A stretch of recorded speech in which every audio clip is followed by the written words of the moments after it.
Hello students. आज class +1 unit number 1 physical world and measurements के lecture number 21 में हमारा टॉपिक है to find the dimensions of unknown quantities in the given formula.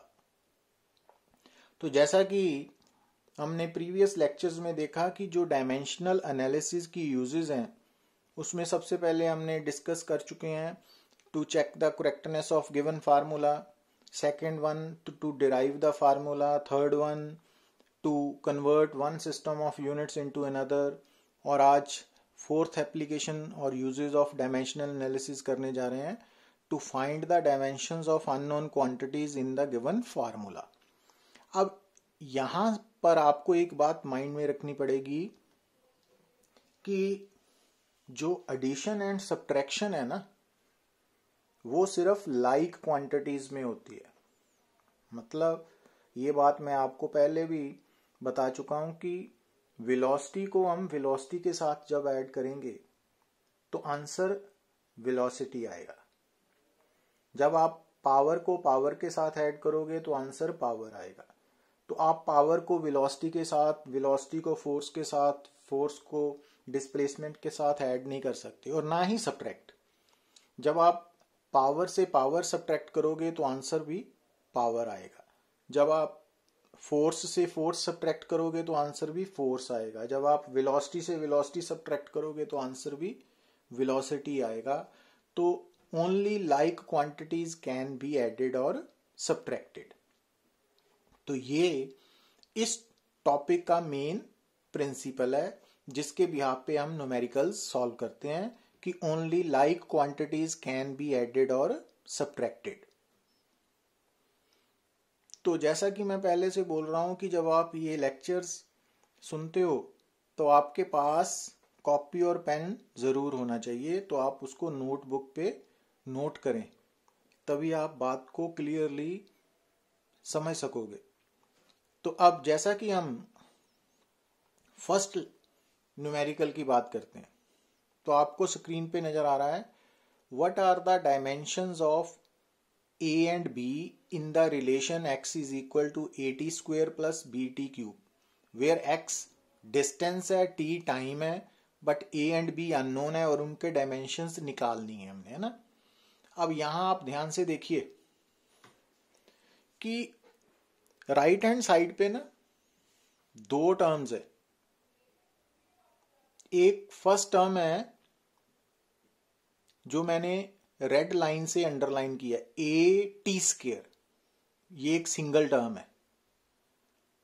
A T square एक single term है जो add हो रही है बी टी क्यूब के साथ। बी टी क्यूब जो ग्रीन कलर से मैंने अंडरलाइन किया है ना, तो वो बी टी क्यूब वो सिंगल टर्म है। मैं क्वांटिटी की बात नहीं कर रहा। ए टी स्क्वेयर एक सिंगल टर्म है प्लस बी टी क्यूब दूसरी टर्म है। समझ आई ना बात।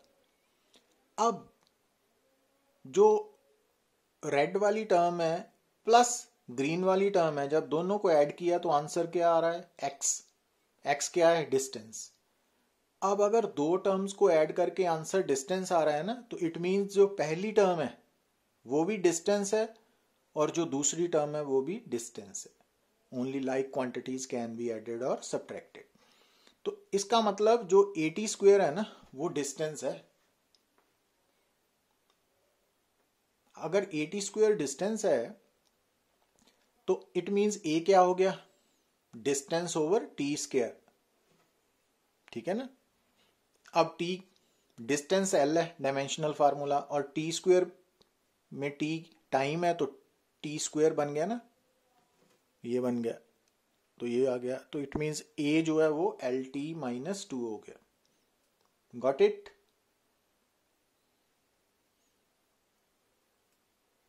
अब जो सेकेंड टर्म थी वो क्या थी, बी टी क्यूब, वो भी डिस्टेंस है। तो बी क्या हो गया, डिस्टेंस ओवर टी क्यूब।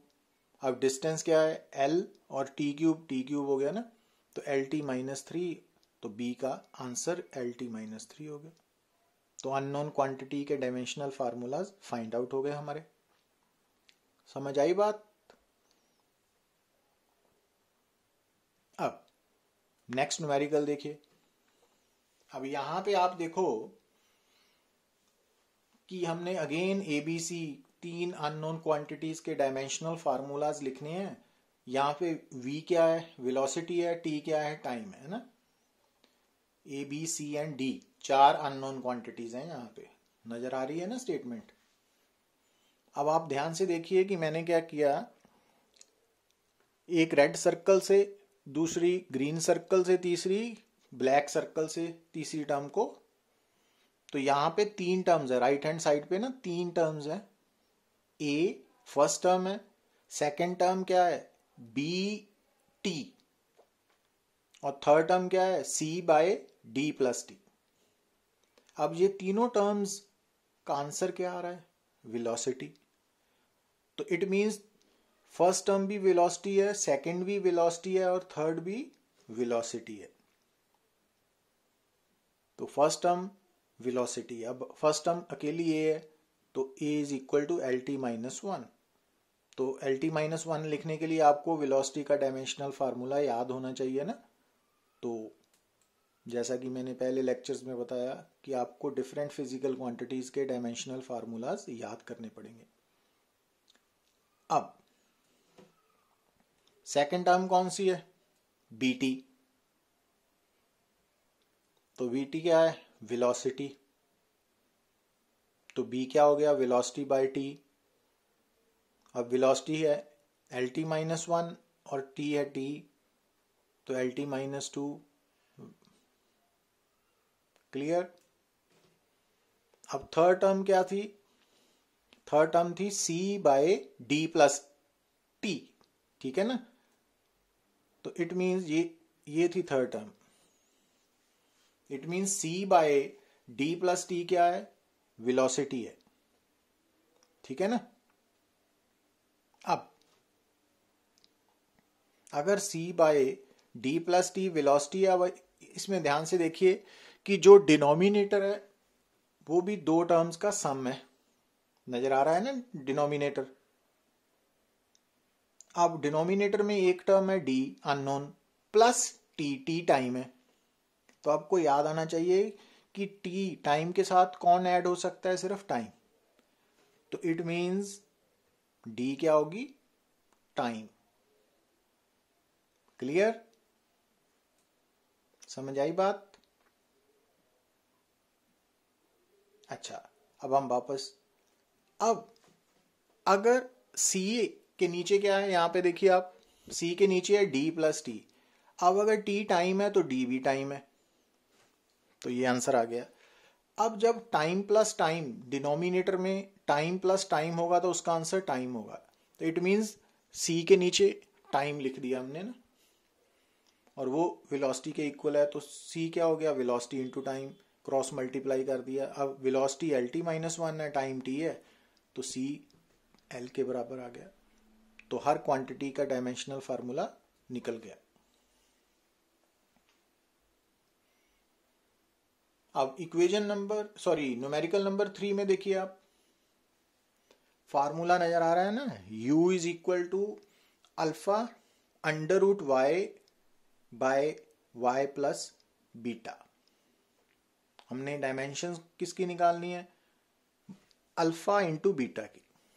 पहले अल्फा की डायमेंशनल फार्मूला निकालेंगे, फिर बीटा का, और दोनों को मल्टीप्लाई करेंगे, वो हमारा रिक्वायर्ड आंसर होगा। अब यहाँ U क्या है, पोटेंशियल एनर्जी, Y क्या है, डिस्टेंस। स्टेटमेंट पे ध्यान दीजिए। अब जो गिवन इक्वेशन है, ध्यान से देखिए, उसके डिनोमिनेटर में 2 टर्म्स ऐड हो रही हैं, y प्लस बीटा। अब जैसा कि मैंने पिछले न्यूमेरिकल में बताया, अब y डिस्टेंस है प्लस बीटा, तो डिस्टेंस के साथ कौन ऐड हो सकता है, distance he. It means beta भी डिस्टेंस ही होना चाहिए, क्योंकि डिनोमिनेटर में क्या है, y प्लस बीटा। अब y क्योंकि डिस्टेंस है तो प्लस बीटा, बीटा भी डिस्टेंस होना चाहिए l, तो बीटा का फार्मूला आ गया l, ठीक है। अब दोबारा देखो, अब डिनोमिनेटर में अगर y डिस्टेंस है प्लस बीटा भी डिस्टेंस है तो डिस्टेंस प्लस डिस्टेंस डिस्टेंस, तो इट मीन्स u का फार्मूला क्या बन गया, alpha under root y over distance. तो अब अल्फा क्या बनेगा, क्रॉस मल्टीप्लाई करने से u into distance over root y. अब u एनर्जी है ना, तो ml2, तो u का dimensional formula ml2 t-2, distance का l और y अंडर रूट l, तो l raise to power half. तो अब इसको सॉल्व किया तो ये अल्फा का फार्मूला आ गया। ये सारा मैथमेटिक्स है और हमने निकालना क्या है, अल्फा इंटू बीटा। तो अल्फा और बीटा का जो फार्मूला निकाले थे हमने, उनको मल्टीप्लाई करके ये हमारा फाइनल आंसर आ गया। क्लियर। न्यूमेरिकल नंबर 4 क्या गिवन है आपको, मैकेनिकल फोर्स किसके बराबर, a over b q plus volumetric density. या वॉल्यूमेट्रिक डेंसिटी डेंसिटी है ना, मास पर यूनिट वॉल्यूम, और mechanical force is a force. तो यहां पे आपको दो अननोन क्वांटिटीज नजर आ रही है ना, a एंड b, उनका डायमेंशनल फार्मूला निकालना है आपने। अब अगेन आप डिनोमिनेटर पे ध्यान दीजिए। तो डिनोमिनेटर में एक टर्म है b नहीं है, b क्यूब है। तो जो फर्स्ट टर्म है वो b क्यूब है और प्लस डेंसिटी है। अब डेंसिटी के साथ कौन ऐड होगा, डेंसिटी। तो अगर ये टर्म डेंसिटी है तो प्लस b क्यूब भी डेंसिटी होगी, b नहीं b क्यूब, जो फर्स्ट टर्म है ना b क्यूब वो डेंसिटी होगी। तो इट मींस b क्यूब अगर डेंसिटी है तो डेंसिटी का फार्मूला होता है डायमेंशनल ml-3। तो b क्या हो गया, तो क्यूब रूट ले लिया ना दोनों साइड्स पे, तो m raise to power 1/3 l-1। अच्छा आगे दोबारा देखो। अब मैकेनिकल फोर्स क्या थी, a over density plus b cube. अगर ये डेंसिटी है तो ये भी डेंसिटी है। अब डेंसिटी प्लस डेंसिटी, तो डिनोमिनेटर क्या है, डेंसिटी बन गया ना, तो a ओवर डेंसिटी। तो a क्या बन गया, फोर्स इंटू डेंसिटी। अब फोर्स का फार्मूला है ml-t-2 और डेंसिटी है ml-3, तो a का फार्मूला भी आ गया।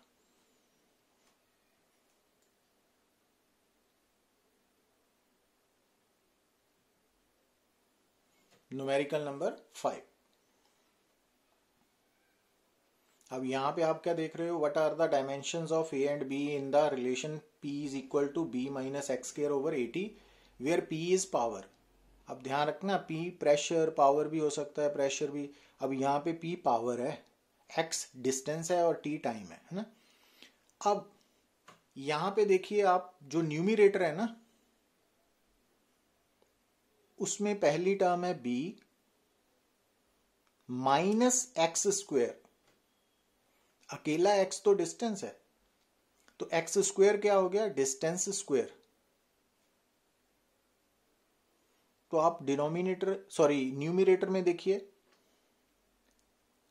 अब b से कौन माइनस हो रहा है, x नहीं माइनस हो रहा, एक्स स्क्वायर माइनस हो रहा है, डिस्टेंस स्क्वायर माइनस हो रहा है। अब डिस्टेंस से डिस्टेंस माइनस होगा और डिस्टेंस स्क्वायर से डिस्टेंस स्क्वायर माइनस होगा। तो अब क्योंकि b से x स्क्वायर माइनस हो रहा है, डिस्टेंस स्क्वायर, तो b कौन होगा, b आप भी डिस्टेंस स्क्वायर होगा। तो b क्या होगा, डिस्टेंस स्क्वायर। अब डिस्टेंस का डायमेंशनल फार्मूला l है, तो l स्क्वायर होगा b। ठीक है। अच्छा, अब न्यूमरेटर में b distance square minus distance square का आंसर भी डिस्टेंस स्क्वायर होना चाहिए। इट मींस जो न्यूमरेटर है ना वो डिस्टेंस स्क्वायर है और नीचे 80 है। अब क्रॉस मल्टीप्लाई करके आप a की वैल्यू निकाल सकते हो। a बन गया distance square over power over time. अब पावर का फार्मूला होता है ml2t-3, t टाइम है ना, l स्क्वायर है। इनको सॉल्व किया तो a की वैल्यू भी आ गई। तो ऐसे आपने बात को समझना है। Thank you.